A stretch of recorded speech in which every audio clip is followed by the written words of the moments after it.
और सीधे रुक करते हैं एनडीए की प्रेस कॉन्फ्रेंस पर राष्ट्रपति के उम्मीदवार का ऐलान हो सकता है। सीधे रुक करते हैं। अधिकृत किया गया था पार्टी की ओर से कि हमारे वरिष्ठ नेता भारत के रक्षा मंत्री श्री राजनाथ सिंह जी और मैं पार्टी के अध्यक्ष के रूप में विभिन्न घटक दलों से और हमारे जो यूपीए के पार्टियां हैं उनके नेता, उनके साथ हम बातचीत करें और बातचीत करके राष्ट्रपति के चुनाव के लिए सर्वसम्मति बनाते हुए हम आगे बढ़ें।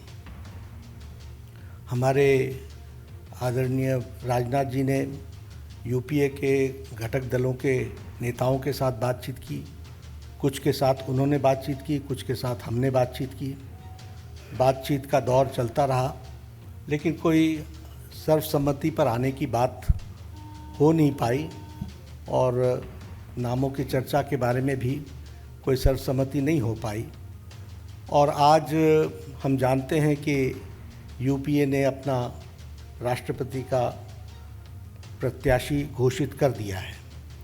इसलिए आज की बैठक में हम सब लोग जो संसदीय बोर्ड के सदस्य थे, सब इस मत के आए कि भारतीय जनता पार्टी एनडीए अपने सभी घटक दलों के साथ बातचीत करते हुए हम राष्ट्रपति चुनाव में अपना प्रत्याशी घोषित करें, क्योंकि यूपीए ने घोषित कर दिया। हम चाहते थे कि सर्वसम्मति से कैंडिडेट आए, क्योंकि राष्ट्रपति का चुनाव सर्वसम्मति से होता है तो अच्छा रहता है। लेकिन इस प्रकार का उन्होंने जब कैंडिडेट घोषित कर दिया तो हम लोगों ने आज बैठक में हमारे अपने एनडीए के घटक के लोगों के साथ बातचीत करते हुए और लगभग 20 नामों पर हमारे यहाँ लंबे दौर की चर्चा हुई।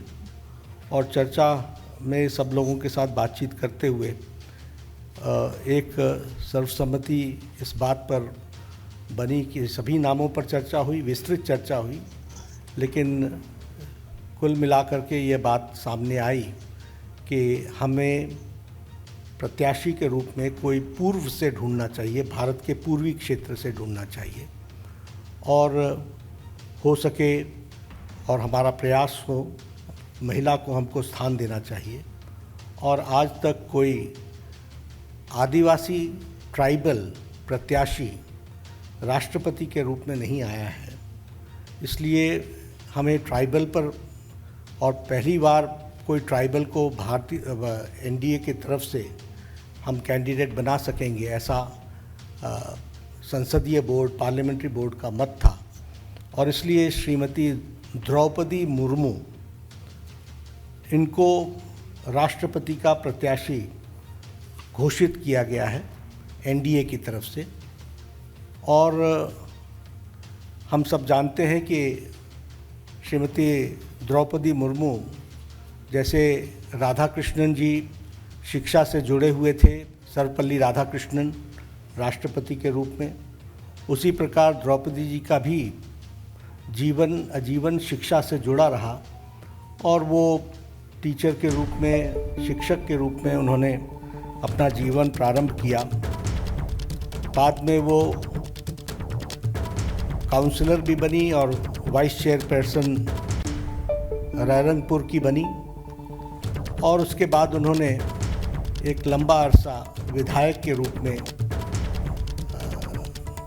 देखा और विधायक के रूप में वो मंत्री बनने का भी उनको सौभाग्य मिला। उन्होंने सरकार में मंत्री के रूप में भी गवर्नमेंट ऑफ उड़ीसा में transport, commerce, animal husbandry ministry और फिशरीज मिनिस्ट्री को भी उन्होंने संभाला।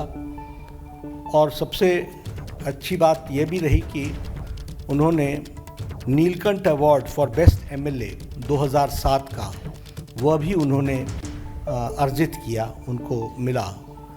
और बाद में वो 2015 से लेकर 2021 तक झारखंड स्टेट के गवर्नर रहीं। तो इस तरीके से उनका राजनीतिक जीवन रहा है। एक बहुत ही संवेदनशील महिला नेत्री जिन्होंने शिक्षा से अपने आप को जोड़ करके जीवन में आगे बढ़े और जो जो जिम्मेवारियां उनको दी गई उन्होंने बहुत उत्तम तरीके से उसको निभाया है। इसलिए एनडीए ने और एनडीए के सभी घटक दलों के साथ बातचीत होते हुए आज संसदीय बोर्ड ने श्रीमती द्रौपदी मुर्मू को अपना राष्ट्रपति के कैंडिडेट के रूप में घोषित किया है। बाकी जानकारियां और डिटेल हम देंगे, उनका बायोडाटा आपको अटैच कर दिया जाएगा। यही घोषणा मुझे करनी थी। तो ये भी सब डिटेल्स वर्कआउट होगा, हम लोग उसके दृष्टि से चर्चा करेंगे, लेकिन घोषणा हुई है ये मैं जानूँ। बहुत बहुत धन्यवाद। एनडीए ने अपना राष्ट्रपति प्रत्याशी घोषित कर दिया है और द्रौपदी मुर्मू को प्रत्याशी बनाया गया है। एनडीए की तरफ से द्रौपदी मुर्मू राष्ट्रपति पद की उम्मीदवार होंगी और जैसा कि राष्ट्रीय अध्यक्ष बीजेपी के जेपी नड्डा ने बताया कि पूर्वी भारत से कोई राष्ट्रपति नहीं बना था, तो उसका ख्याल रखा गया।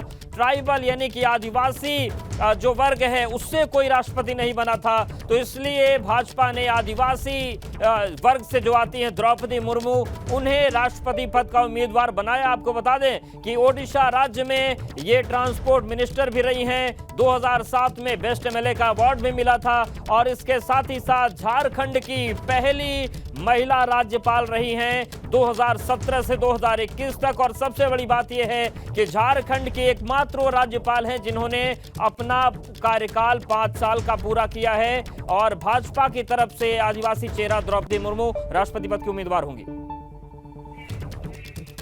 ये बड़ी जानकारी आपके सामने, बड़ी खबर है। एनडीए ने किया राष्ट्रपति उम्मीदवार के नाम का ऐलान। देखिए, द्रौपदी मुर्मू एनडीए की तरफ से राष्ट्रपति उम्मीदवार घोषित की गई हैं। ये बड़ी खबर इस वक्त की। झारखंड की राज्यपाल रह चुकी है द्रौपदी मुर्मू, जिनको राष्ट्रपति का उम्मीदवार एनडीए की तरफ से घोषित किया गया है। ये बड़ी जानकारी, बड़ी खबर इस वक्त की। भाजपा की आदिवासी चेहरा है द्रौपदी मुर्मू और ये बड़ा दाव है राष्ट्रपति उम्मीदवार के तौर पर। अविनाश मेरे साथ जुड़ चुके हैं, मेरे साथी। अविनाश, ये बहुत मंथन उसके बाद आदिवासी चेहरे के तौर पर द्रौपदी मुर्मू को उम्मीदवार बनाया गया है, चेहरा बनाया गया राष्ट्रपति के उम्मीदवार के तौर पर। अविनाश, बिल्कुल, अगर बात करें तो जिस तरीके से भारतीय जनता पार्टी के राष्ट्रीय अध्यक्ष ने बताया, तकरीबन 20 नामों पर बीजेपी ने मंथन किया और उसके बाद ये तय किया कि आदिवासी चेहरा दिया जाएगा राष्ट्रपति पद के उम्मीदवार के लिए। और देश की पहली बार अगर बात करें तो कोई आदिवासी चेहरा राष्ट्रपति पद का चुनाव लड़ने जा रहा है, वो है द्रौपदी मुर्मू। अगर बात करें तो द्रौपदी मुर्मू का एक लंबा इतिहास रहा है राजनीति में। खासतौर से अगर बात करें तो उड़ीसा के मयूरभंज जिले की रहने वाली है। और अगर बात करें तो 2000 से लेकर के 2004 तक उड़ीसा में नवीन पटनायक की सरकार में मंत्री भी रही हैं। और इसके बाद अगर बात करें तो 2015 से लेकर के 2021 तक झारखंड की पहली महिला आदिवासी गवर्नर रही है। और उसके बाद लगातार बीजेपी में वो सक्रिय रही हैं। और आज भारतीय जनता पार्टी ने द्रौपदी मुर्मू को अपना राष्ट्रपति पद का उम्मीदवार घोषित किया है। अगर बात करें तो भारतीय जनता पार्टी पहली बार किसी महिला राष्ट्रपति उम्मीदवार को घोषित कर रही है। इसके पहले अगर बात करें तो 2 मौके आए हैं जब भारतीय जनता पार्टी ने राष्ट्रपति पद के उम्मीदवार की घोषणा की थी और भारतीय जनता पार्टी का राष्ट्रपति बना था। पहला मौका था 2002 में जब अटल बिहारी वाजपेयी उस वक्त प्रधानमंत्री थे। तब अगर बात करें तो डॉक्टर एपीजे अब्दुल कलाम को उस वक्त बीजेपी ने अपना राष्ट्रपति पद का उम्मीदवार घोषित किया था। और फिर 2017 में जब बीजेपी ने दोबारा राष्ट्रपति पद का उम्मीदवार घोषित किया तो रामनाथ कोविंद को राष्ट्रपति पद का उम्मीदवार घोषित किया था, जो कि वर्तमान में राष्ट्रपति हैं। ये पहली मर्तबा है कि अगर बात करें तो आदिवासी महिला को राष्ट्रपति पद का उम्मीदवार बीजेपी ने बनाया है। और जिस तरीके से अगर बात करें तो बीजेपी के पास अभी नंबर्स हैं, खासतौर से अगर बात करें तो बीजेपी के पास 31,000 कुछ वोटों की ही कमी है। और अगर उसे बीजेडी, जिसकी की उड़ीसा में सरकार है, वो अगर समर्थन कर देती है तो निश्चित तौर पर भारतीय जनता पार्टी का उम्मीदवार अगला राष्ट्रपति बनेगा। बिल्कुल। और अविनाश, जो भी पद हो, एक राजनीतिक मैसेज, एक सैद्धांतिक मैसेज देने की कोशिश भी होती है। पहला पूर्वी भारत, तो पूर्वी भारत में जिस तरीके से 2024 में जंग होने वाली है वो भी सधेगा। आदिवासी को लेकर अगर हम बात करें, जो अंत्योदय की बात करती है बीजेपी, वो सिद्धांत भी सधेगा। यानी कि जो राजनीतिक सोच है, जो सैद्धांतिक सोच है और जो समीकरण है, सभी को एक साथ साधने की कोशिश की गई है द्रौपदी मुर्मू के जरिए।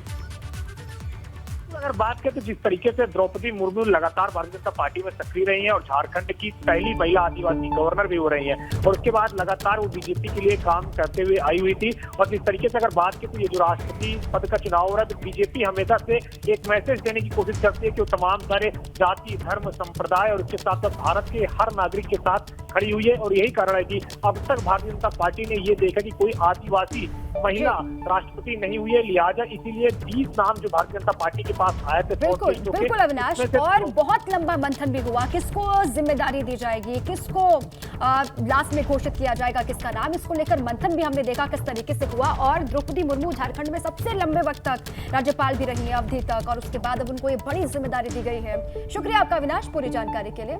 आदिवासी महिलाओं को लेकर लगातार उन्होंने तत्परता दिखाई है, उनके हक को लेकर हमेशा आवाज बुलंद की है। अब एनडीए की तरफ से राष्ट्रपति उम्मीदवार द्रौपदी मुर्मू को घोषित किया गया है। बड़ी जानकारी इस वक्त की है।